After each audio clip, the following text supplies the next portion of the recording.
खऱ्या गुरु आहेत, प्रोफेसर होत्या. अनेक वर्ष त्यांनी शिक्षिकेचं काम केलेलं आहे. ज्योतिषशास्त्र तर गुरुच्या प्रभावाखाली आहेच, पण कर्मानं पण सुद्धा त्या शिक्षिका म्हणू आपण अशा शिक्षिका आहेत. आणि त्यांच्या हस्ते आज आपल्याला ज्योतिष टॅरो शिकायला मिळते, ही आपल्यासाठी खूप मोठी भाग्याची गोष्ट आहे. त्यांच्या बरोबरीनं आज आपल्या ह्या ज्या सगळ्या महिला आहेत, अजून एक 2-3 नाही आहेत, आज महाडिक मॅडम आहेत, साबदे मॅडम आहेत, ह्या एक 6-7 जणींचं मिळून एक महिला ज्योतिर्विद मंडळ आहे, म्हणजे एक ग्रुप आहे असं म्हणा. आणि सगळ्या महिलाच काम करतात, खूप चांगली गोष्ट आहे.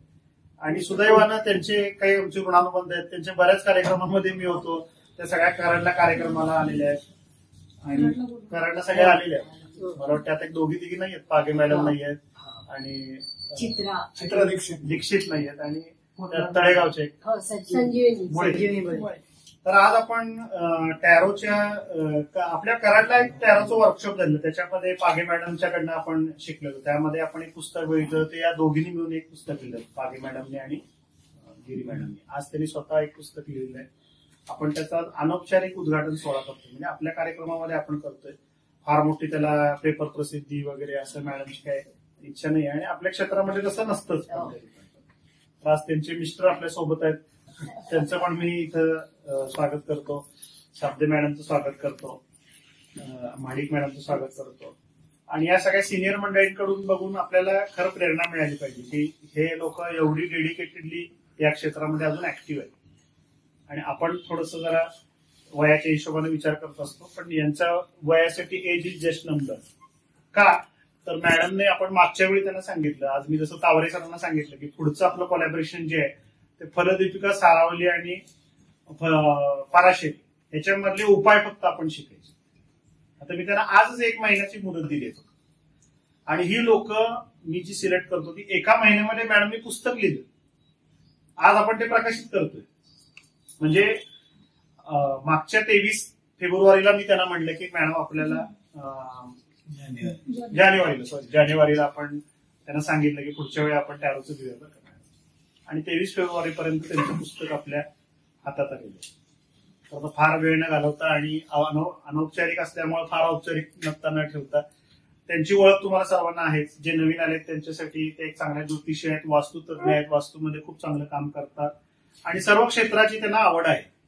ज्योतिष असू दे, न्यूमरॉलॉजी असू दे, डाउजिंग असू दे, नवनवीन ज्या गोष्टी आहेत ते शिकायची आवड आहे. आपला जो कोलॅबोरेशन प्रोग्राम जो आहे तो आपण ऑलरेडी तुम्ही आहात एस्टॅब्लिश, पण तुमची व्यावसायिकता वाढवण्यासाठी आपण तयार केलं. आणि त्या या वयामध्ये त्यांना हा उत्साह आहे. खूप मोठी गोष्ट आहे आपल्यासाठी की त्यांना पण एक प्रोफेशनल ऍस्ट्रॉलॉजर किंवा कन्सल्टंट व्हायचंय. त्या उद्देशातून त्यांनी त्यांचा प्रोफेशनलिझम 1 महिन्यात करून दाखवलेला आहे. ही आपल्याला त्याची वेगळी पावती आहे. तर मी आता फार वेळ न घालवता त्याच मॅडमना आपण म्हणूया की सर्वांनी आपण उठूया आणि एक पुस्तकाचं प्रकाशन त्यांच्या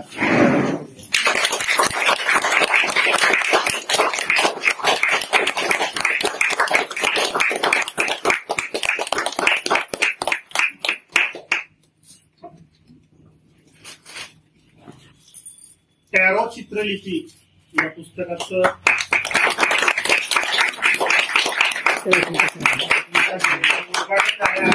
मी घोषित करतो. आजपासून हे पुस्तक विक्रीसाठी उपलब्ध आहे. धन्यवाद. 1-2 मिनिटात तुम्ही शुभेच्छा देताय.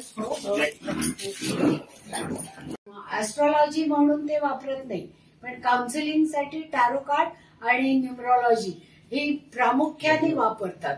आणि त्यांनी लिहिलेलंच असतं त्यांच्या बाहेर, जसं आपण आपला बोर्ड लावतो तसं काउन्सिलिंगसाठी या थेरपीज वापरले जातात. म्हणून मग इतकी चांगली कला आहे, तर आपल्याकडे आपण जर शिकलो तर ती जास्त सोप्या पद्धतीने, कारण काही वेळा पत्रिका असत नाही, काही वेळा, त्यामुळे ही कला जेव्हा आपण शिकतो आणि वाढवतो त्यावेळेस त्याचा जास्तीत जास्त उपयोग होतो. कारण केव्हाही लोक आपल्याला विचारतात, पहा जसं सरांनी सांगितलं आता, म्हणजे हे बघण्याची वेळ सकाळी सूर्योदयापासून सूर्यास्तापर्यंत आहे की जे रिझल्ट अतिशय उत्कृष्ट येतात. पण जर समजा इमर्जन्सी असली तर आता लाईट सुद्धा सूर्यासारखी झगझगीत आहे, त्याच्यामुळे त्या लाईटमध्ये सुद्धा आपण इमर्जन्सीला ही कार्ड्स वापरू शकतो. कारण आपण त्याचं पावित्र्य जपलेलं असतं. आणि ते पावित्र्य कसं जपायचं हे आपण आता पुढच्या सेशनमध्ये पाहूया. पण म्हणजे मनामध्ये हे पक्क ठेवा की ही आपली कला होती, पण वाढवली त्यांनी आणि त्याचे अर्थ त्यांनी विकसित केले. आपल्या आपल्या स्पंदनांप्रमाणे आपण ते विकसित करतो.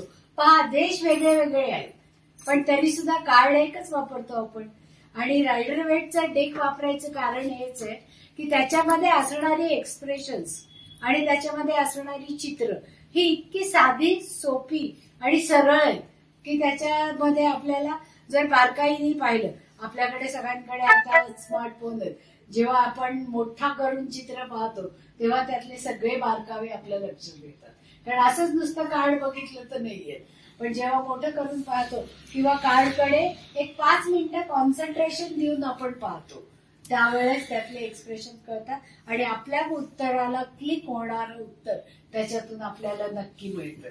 म्हणजे ही कार्ड आपण या शैलीप्रमाणे, या लिपींप्रमाणे किंवा आपल्याकडे असणाऱ्या या, कारण या आपल्या देशामध्ये ज्या पेंटिंगच्या कला दिलेल्या आहेत त्या सगळ्याच्या सगळ्या इथे मी म्हणजे देशामध्ये आपल्या कुठे कुठे कशा कशा पद्धतीने वापरलं गेलं याचा एक पिक्चर सुद्धा इथे मी दिलेलं आहे. म्हणजे इतक्या सगळ्या भागामध्ये ही चित्रलिपी वेगवेगळ्या पद्धतीने वापरली जाते आणि ती विकसित केली जाते. आता आपल्या साड्या पाहिल्या तरी याच्यावर महाभारताचं कृष्णाने अर्जुनाला दिलेली, म्हणून आज मुद्दाम मी ही साडी नेसू आले, मधुबनी साडी म्हणतात याला, की ज्याच्यामुळे पिक्चर क्लिअर होतं आणि आपल्याला काय म्हणायचंय हे कळतं. लेणी पण त्याच एक लेण्या ज्या आहेत वेरूळ आणि अजिंठामध्ये त्यातले रंग सुद्धा नैसर्गिक आहेत सगळे आणि अजूनही त्यातून आपल्याला सगळेच्या सगळे अर्थ क्लिअर होतात. आणि ती लेणी नुसती 2 तास किंवा 4 तास बघून होत नाही, एक लेणी बघायला पूर्ण 1 दिवस लागतो जर आपण अभ्यास करायचा. ह्या परदेशी लोकांनी जर इथेच येऊन इथेच राहून 5-5 वर्ष त्याच्यावर स्टडी केली आणि मग रिसर्च मांडलेले. म्हणजे आम्ही कराडमध्ये मंदिर निर्माणचं हे घेतलेलं आहे, एक कॉन्फरन्स घेतलेली आहे आणि दुसऱ्या दिवशी आम्ही खिद्रापूरचं मंदिर बघायला गेलो आपले. आता असं आपण खिद्रापूर जर बघायला गेलो तर 1 तासात बाहेर येतो बघू, पण ज्यावेळी आम्ही जुगनू सरांबरोबर गेलो, जे आमच्या क्षेत्रातले गुरु आहेत, 7 तास आम्हाला मंदिर बघायला लागले. म्हणजे ते सुद्धा ते म्हणले आपण थोडक्यात बघू. आता 7 तासामध्ये त्यांनी प्रत्येक लेण्यामधले अर्थ, त्यातली ती स्त्री, ते स्त्रियांचे प्रकार, मग ती एक चित्रलेखिका आहे, एक नागकन्या आहे किंवा त्याच्या पंचतंत्रातल्या गोष्टी आहेत त्याच्यामध्ये, मग ती गोष्ट त्याला तिथं आठवली. त्यांचं वाचन पण तेवढं असतं कारण त्यांनी पंचतंत्र पण वाचलेलं आहे. त्या आतल्या सभामंडपामध्ये खिद्रापूरला पंचतंत्रातल्या 4 गोष्टी आहेत त्या ह्याच्यावर खांबांवर. पण ते सामान्य दृष्टीने आपण जर गेलो तर आपण ते फक्त तो खिद्रापूरचा जो कोपेश्वर आहे तो बघतो आणि निघून येतो. पण त्यांच्या पद्धतीने जर तुम्ही बघितलं, मग त्यांनी त्या हत्ती मोजले सगळे, त्या ज्या स्त्रिया आहेत त्या मोजल्या, त्यांच्या एकीच्या हातामध्ये कंगवा आहे, एकीच्या हातामध्ये आरसा आहे, तर त्या दोघींच्या हातामधले ज्या गोष्टी आहेत त्याच्यावरची जी जडणघडण आहे इतका बारकावा त्याच्यामध्ये असतो. म्हणजे लेडी सुद्धा एक टॅरोच प्रतीक आहे. तुम्ही कशा पद्धतीने बघता, म्हणजे टॅरो सुद्धा तुम्ही फास्ट मध्ये पण बघू शकता. तर टॅरोच्या संदर्भात अतिशय चांगली मिळालेली आहे आणि मी त्याचा चांगला अनुभव घेतलाय. तुम्ही छान घ्या आणि तिचं सगळं पॉझिटिव्ह असतं, निगेटिव्ह काही नाही. जसं बहेरे सरांचं आहे तसंच ह्यांचं सुद्धा आहे. म्हणजे पॉझिटिव्ह राहणं, सकारात्मक दृष्टिकोन ठेवून आपण सगळ्या गोष्टी करणं हे अतिशय चांगल्या गोष्टी आहेत. तर आपण ते अर्थात ज्योतिषांना किंवा आपण हे ऑपर सायन्स शिकणाऱ्यांना पॉझिटिव्ह हे राहिलं पाहिजे. सरांनी मगाशी सांगितलं मानवता राहिली पाहिजे, दुसऱ्याच्या तुमच्या आत्म्याशी तादात्म्य साधता आलं पाहिजे, तर तुम्हाला ती उत्तरं मिळतात. अदरवाईज तुम्हाला काही मिळत नाही. सहज जरी विचारलं तरी प्रश्नांची उत्तराला आपल्याला हे मेडिटेशन वगैरे आता सरांनी जे सांगितलं ना ते करत असाल ना तुम्ही सहज उत्तर देऊ शकता. नुसतं नावावरनं भविष्य सांगू शकता. म्हणजे ह्याला हा बेस हवा आहे. सूर्योदयाच्या आधी उठणं, सूर्याची उपासना करणं, स्वतः मेडिटेशन करणं, हे जे सरांनी सांगितलंय ना ते तुम्ही फॉलो केलं ना तर त्याच्यातनं तुम्हाला सहज ही विद्या आवडते. पण तुम्ही स्वतः आतून स्वच्छ पाहिजे हे मी तुम्हाला सांगते. तर तुम्ही हे विद्या शिकता. अतिशय सगळ्यांना शुभेच्छा. सगळ्यांना इथे मी नमन करते आणि तुम्हालाही नमस्कार करते.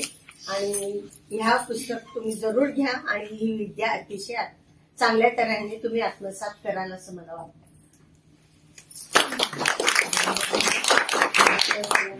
आदरणीय स्टेज, आदरणीय सर, माझे मैत्रीण यांनी आज हे पुस्तक लिहिलंय टॅरो चित्रलिपी. ह्याच्या अगोदर पण त्यांचं एक पुस्तक प्रकाशन झालेलं आहे टॅरो, आणि ते अमेझॉनवर मला वाटतं हायएस्ट विक्रीवर आहे. त्याच्या बरोबर आता हे पण येणार आहे. त्यामुळे त्यांचे, आणि आम्ही सुद्धा त्यांच्याकडनंच टॅरो शिकलो. पण आम्ही जेव्हा त्यांच्याकडे टॅरो शिकलो त्यावेळेस मला वाटतं पुण्यामध्ये त्यांची एकमेव अशी ही व्यक्ती आहे की त्यांना फक्त उत्तम तऱ्हेने टॅरो येत होतं. त्याच्यामुळे आम्हाला हा असा गुरु मिळाला. पण टॅरो बरोबर त्यांच्याकडे अनेक वास्तू, मुख्य म्हणजे त्यांच्याकडे जबरदस्त वास्तूचं ज्ञान आहे. त्यांनी खूप ठिकाणाहून त्यांनी आत्मसात केले आहे. बहिरे सरांच्याकडनं पण त्यांनी घेतलंय. त्यांच्या सहवासातच ते आहेत. त्यामुळे त्यांचं वास्तू जे ज्ञान आहे ते आणखी वाढतंय. त्याच्यावर आणि त्यांचं मुख्य म्हणजे आम्ही मंत्रशास्त्र त्यांच्याकडनं शिकलो आहोत. आणखी अनेक बरेच आहे आम्ही त्यांच्याकडनं शिकलो. म्हणजे आम्ही वयाने खूप मोठी, पण यांच्याकडनं आम्ही बऱ्याच गोष्टी शिकलेलो आहात. आणि मुख्य म्हणजे मला सगळ्यात आल्या जे आवडले, सरांनी जे आपल्या सगळ्यांना सांगितलं की सकाळी उठल्यापासूनची दिनचर्या ही प्रत्येक माणसाने खरं ऍक्च्युली करायला, आपण भारतीय आहोत त्याचा आपल्याला अतिशय अभिमान असायला हवा.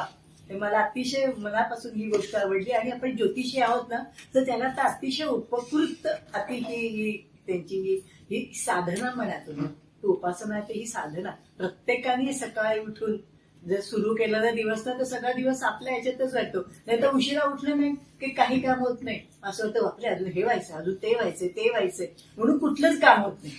पण हे जर तुम्ही सकाळी उठलं, मी आमचा अनुभव सांगते, सकाळी उठून सगळी पटापटापटा सगळी कामं आवरली की सगळा दिवस आपला, म्हणजे त्या दिवसामध्ये आपण खूप काम करू शकतो. स्ट्रेस येत नाही. हा, स्ट्रेस अजिबात एकदम फ्रेश, दिवसभरात एकदम फ्रेश. असं वाटतं बापरे आपली सकाळ झालीच, आपण सकाळच होती की अजून किती काम केलं. तर हा म्हणजे आमचा अनुभव आहे आतापासून हे. आणि सर हे काही जे हे विषय शिकवायच्या आधी हे तुम्हाला सगळं सांगतात ना, हे म्हणजे खरोखरच भाग्य, तुमचं खरंच भाग्य आहे. म्हणजे सगळ्यांना माहिती आहे या गोष्टी, पण ते परत परत ऐकून ऐकून आपलं जरा फ्रेश डोकं होतं.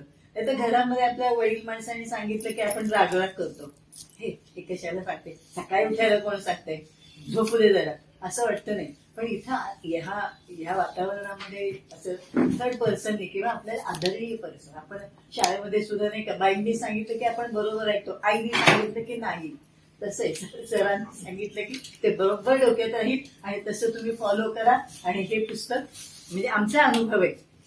मी तुम्हाला कालची गोष्ट सांगते. आमचं अधिवेशन ऍक्च्युली सुरू आहे साळवी सरांचं. आम्ही तिथे काल दिवसभरच होतो.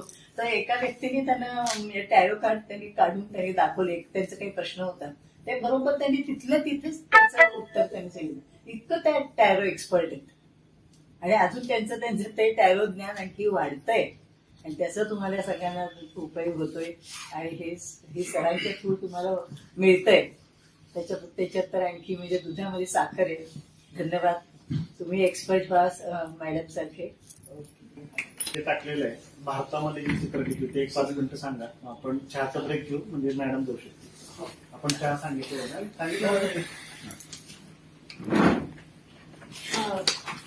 नमस्कार.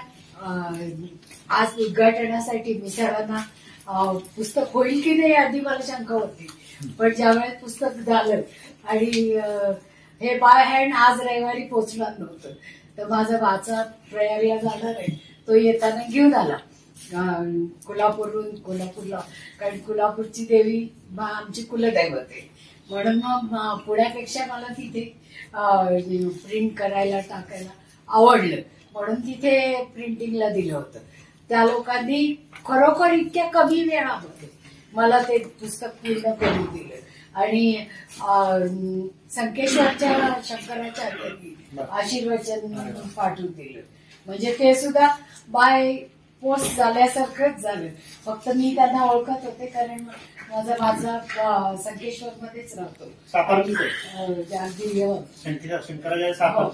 त्यामुळे मग त्यांना नुसतं मी फोनवर सांगितलं, PDF पण नाही पाठवली त्यांना, तर त्यांनी फक्त विचारलं, बोलले माझ्याशी आणि ते आशीर्वचन पाठवले. आता तेव्हा ते म्हणाले की ही भारतीय कला तुम्ही सगळीकडे पोहोचवताय, ही अतिशय चांगली गोष्ट आहे. आपण म्हणतो की टॅरो कार्ड हे परदेशातून आपल्याकडे आले. नो डाऊट की त्यांनी तो वाढवला, टिकवला आणि जास्तीत जास्त माहिती अभ्यास करून तो लोकांपर्यंत पोहोचवला. आपल्याकडे ही कला नाहीये असं नाहीये, आपल्याकडे ही कला अगदी सुरुवातीपासून आहे. आणि त्याचे नमुने आता या पुस्तकामध्ये मी दिलेले आहे की चित्रलिपी आपली कशी, म्हणजे मधुबनी किंवा वारली पेंटिंग किंवा साऊथ मध्ये होणारी ही सगळी जी चित्र आहेत त्याचे प्रत्येकाचे मोगलांची चित्र आणि त्यातूनच्या अनेक गोष्टी आपल्याला कळतात. आणि सिरीजच्या सिरीज म्हणजे एखादी गोष्ट आपल्याला जर आता आर के लक्ष्मणांची चित्र असल्यानंतर आपल्या डोळ्यासमोर ताबडतोब व्यक्तिमत्व उभं राहतं. ते कशामुळे उभं राहतं, म्हणजे 100 शब्दाच्या ऐवजी एकच चित्र बोलतं की या चित्रामध्ये ही कृती आहे म्हणून. म्हणजे हे चित्रलिपी ही इतकी प्रभावी आहे की आणि ती अनादी कालापासून म्हणजे आपले ऋषी मुनी जेव्हा लिहिण्याची कला नव्हती तेव्हापासून वापरत होते. कारण जेव्हा आपल्याला एखाद्याशी कम्युनिकेट करायचंय आणि तेव्हा आपण हावभाव करतो, म्हणजे चेहऱ्यावर एक्सप्रेशन दाखवतो आणि हातवारे करतो, त्याच्यावरनं समोरच्या माणसाला आपल्याला काय म्हणायचं हे एक्झॅक्ट कळतं. आणि त्यावेळेस न बोलता सुद्धा आपले भाव समोरच्याच्या पर्यंत पोहोचवणं ही कला खरं तर आपल्याकडे फार पूर्वीपासून आहे. म्हणजे जी काही आता पेंटिंग झाली किंवा रामायण महाभारतातल्या सगळ्या कथा आजही किंवा जे जुने स्तूप आहे त्या स्तूप मध्ये सुद्धा गौतम बुद्धाची अख्खी आयुष्य कथा दिलेली आहे. किती ओबडधोबड दगड असतात ते, पण त्याच्यावर ती रेखलेली आहे आणि ती आपल्याला कळतात, त्याच्यातले एक्सप्रेशन्स आपल्याला कळतात. त्यामुळे ही जी कला आहे ती आपल्याकडून पाश्चिमात्यांकडे गेली, पण आपल्याकडे त्याचा काही काळ त्या धूळ जमल्यासारखं झालं आणि त्यांनी मात्र ते डेव्हलप केलं. त्याच्यातून जिप्सी लोकांनी, इजिप्त लोकांनी त्याचा वाढ आणि विकास केला पहा. आणि त्या विकासासाठी त्यांनी जास्तीत जास्त प्रयत्न केले. म्हणजे हळूहळू ग्रॅज्युअली त्याच्यामध्ये प्रश्नांसाठी कार्ड वाढवले. आधी थोडे कार्ड होते, 27 कार्ड होते. त्याच्यानंतर एक्झॅक्ट काय आपल्याला सांगता येत नाहीये, पण 21व्या शतकापर्यंत सुद्धा ही जास्त पॉप्युलर केली त्यांनी. 15व्या शतकापासून 21व्या शतकापर्यंत. 21व्या शतकामध्ये सुद्धा याला डेव्हिल कार्ड्स म्हणली जायची, कारण चर्चचं राज्य होतं पहा. त्याच्यामुळे पोप आणि पादरी त्याच्यामुळे त्या चित्रांमध्ये नसल्यामुळे त्यांनी ही दैवी कार्डना मान्य केलं नाही आणि त्याच्यावर बहिष्कार घातला, जाळून टाकले. आणि त्या लोकांना म्हणजे गुप्ततेने राहून ही कला वाढवावी लागली.